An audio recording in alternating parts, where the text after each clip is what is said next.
ہم کریں گے ہر مظلوم کی حمایت۔ السلام علیکم ناظرین، میں ہوں حرین فاطمہ اور آپ دیکھ رہے ہیں حمایتی نیوز HD چینل۔ نظر ڈالتے ہیں آج کی اہم خبر پر۔ اسلام آباد سپریم کورٹ نے مونال سمیت نیشنل پارک میں قائم تمام ریسٹورینٹس بند کرنے کا حکم دے دیا۔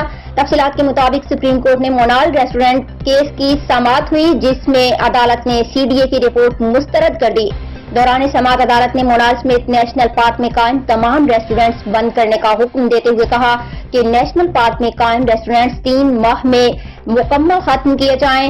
سپریم کورٹ نے کہا کہ نیشنل پارک سے باہر کہیں بھی لیز مقصود ہو تو متاثرہ ریسٹورینٹس کو ترجیح دی جائے۔